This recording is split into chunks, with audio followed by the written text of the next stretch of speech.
Good morning, or depending when you're watching this, good afternoon, good evening, or good night. My name's Ross, and as always, told out of Voice of Radio. So today, we need to talk about Togekiss. You see, Togekiss VMAX came out a little while ago, and it's not been a terrible card. It's been fine. It's seen a little bit of play here and there. It's been a nice little rogue deck. We've seen some success over in Japan, especially. I've seen some winning lists pop up. But I think it's fair to say that Togekiss VMAX has been fine. It's not been particularly good. It's not been particularly bad. It has been, as I would like to phrase it a lot of the time, aggressively fine. The thing is, sometimes, and I try and make this point pretty regularly in my videos, sometimes cards start off really bad and get really good. Sometimes they start off really good and get really bad. I ranked all of the Pokémon VMAX a couple of days ago, and I started checking some comments and quickly jumped off. Incidentally, so many comments had clearly not watched the video, because they were commenting stuff that was easily explained if they just watched the video. But my point is, when I was doing my VMAX ranking, it wasn't just on what's happened at this exact moment. It was a mixture of right now, how good they've been in the past, and how good they might be in the future. But when I showed you Togekiss, it was not a top tier VMAX, but I told you that in the future that was probably going to change. Togekiss on its own is fine, but I think we've got a suite of support cards coming, which is going to change the game dramatically. Now, Togekiss V, incidentally, is not particularly good. Single energy, 90 damage to an evolution Pokemon, it's not great. What I will say is there will be times in the game where you'll catch something like a Drizzile, because obviously in Inteleon decks you want to evolve up through Drizzile so that you can get the Shady Dealings ability. So there will be opportunities in this format, especially with Drizzile, where you can actually get a KO with Togekiss V for a single colourless energy. They'll be few and far between, but certainly being able to take a prize for a single energy on a basic Pokemon, being able to stop your opponent getting that Inteleon out, which is going to be dropping damage counters for the rest of the game, etc. These are actually really cool things. I don't think it's a great reason to play the card, but we do actually have some relevant evolution Pokemon in terms of HP here, so this is something to bear in mind. Chinchino is also a draw engine for a bunch of decks, and that does come in at 90 HP as well. But a lot of the things like Octillery, like Houndoom, etc., they're coming in a little bit too high. You're not going to get KOs there, which is a little bit sad, but what can you do about it?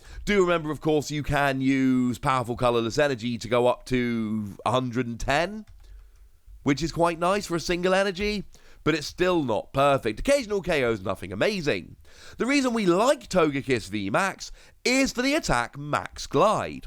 For 2 colourless energy, you do 120 damage, and you may search your deck for any 2 cards and put them into your hand. It's a cool attack. It gives you absolutely ridiculous consistency. Sure, your opponent can play stuff like Marnie to get those cards back in your hand, get rid of those cards you just searched for, but the fact of the matter is they can't play Marnie every turn for the entire game.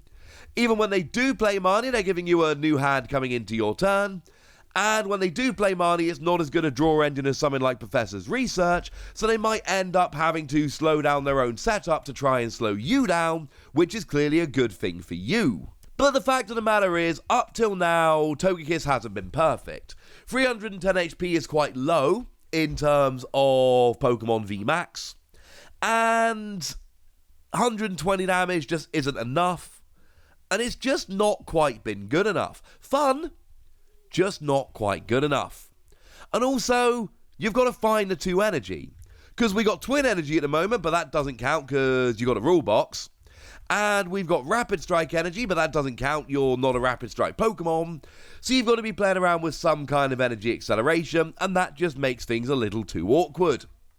Well, the good news is we got a bunch of cards coming out in the next couple of sets, which are going to change everything. And we might as well start off with the energy, because we've already been shown that Brilliant Stars is going to be bringing us double turbo energy. It is a double energy that can be attached to any Pokemon, and it means you do 20 less damage. Now, I know that that's a downside. I know that going from 120 to 100 isn't great. I know I told you that I generally didn't want to be doing 120, it's not quite enough. So going down to 100 is clearly worse. I need to be doing 220 really to KO most Pokemon V. So now I'm not even 2-hit KOing Pokemon V. Although to be clear, we could play this with something like Inteleon. Remember, you are going to be a very, very consistent deck.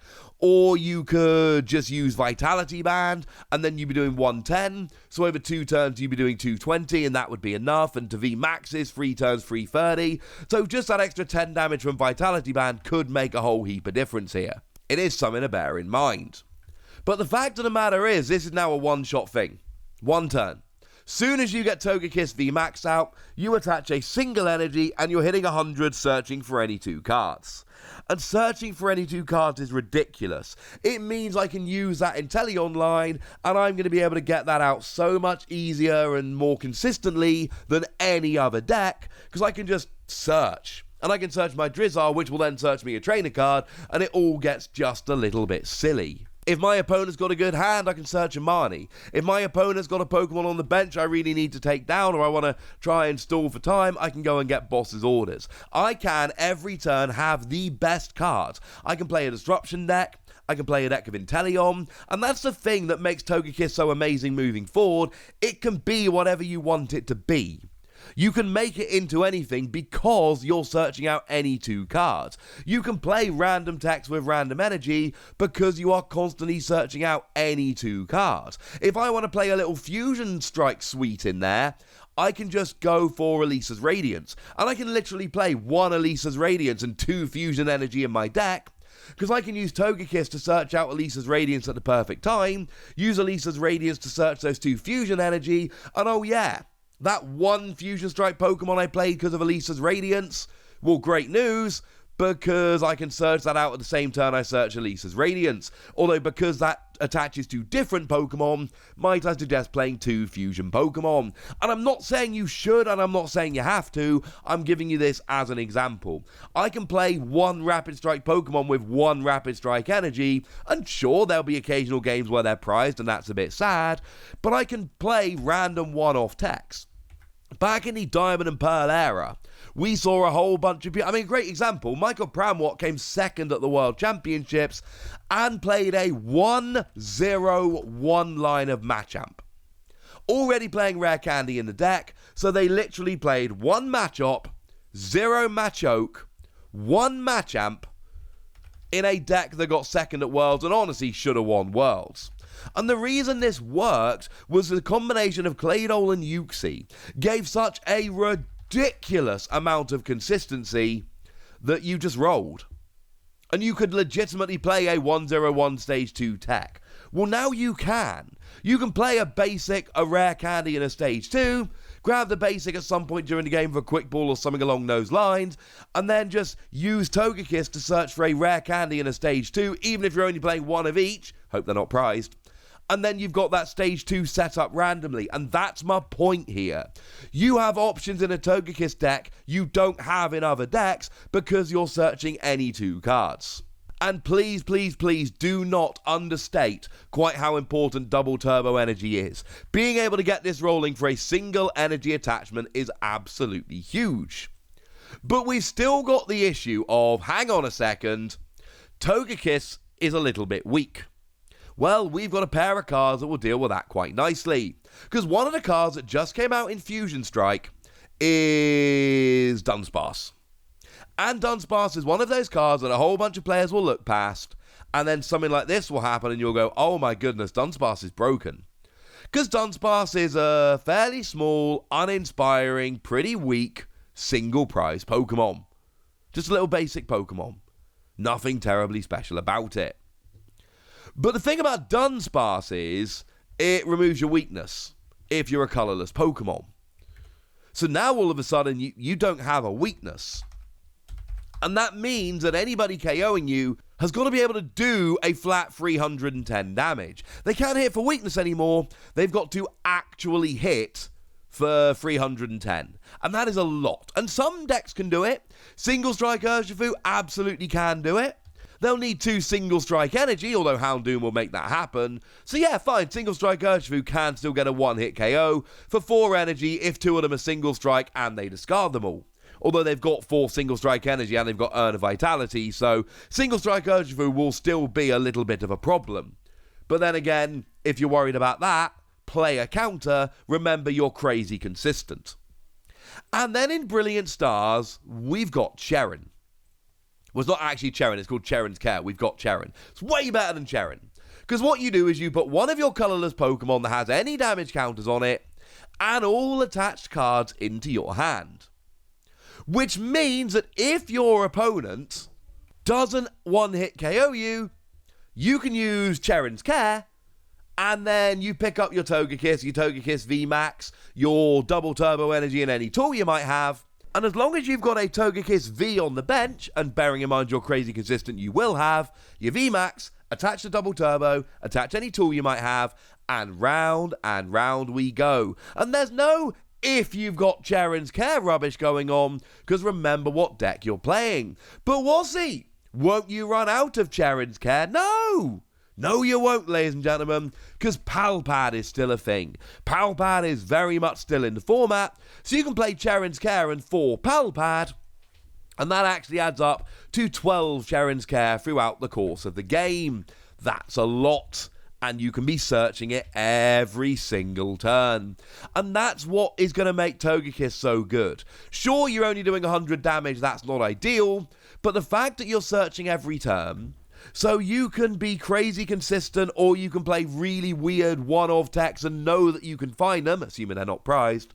And then the fact that if you're not one-hit KO'd, and you've got no weakness and are very hard to one-hit KO, your opponent is not getting a KO.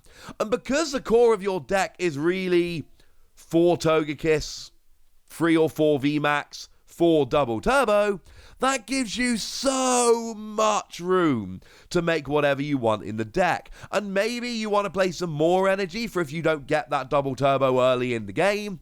But man, the options here are huge. I am not telling you that Togekiss is going to go and win Worlds. I don't know if that's true or not. But I am telling you that I absolutely expect Togekiss to go from a, oh, that's a nice little card, to, oh my goodness, that's actually proper full-on broken, to go from a good card to an absolute top-tier deck pretty much overnight. We only got Dunsparce in Fusion Strike. I don't think we're ready yet, but time you bring in double turbo energy and Cherin's Care, things are going to get a little bit nuts. That's what I think. I want to know what you think. Do you think I'm exaggerating? Do you think Togekiss is not going to end up being that good? Or are you expecting Togekiss to become a top-tier deck? Let me know in the comment section. Go nuts! Be nice. And then make sure you like this video, subscribe to this channel, follow me on Twitter at TheWasi, and Twitch for some live action at twitch.tv/PTCG Radio. If you want to support the channel, get some bonus podcasts and all that good stuff, head on over to patreon.com/PTCG Radio, where you can do exactly that. But by far the most important thing as always, look after yourselves till next time, would ya? Thank you very much for watching. My name's Ross, and you've been watching PTCG Radio.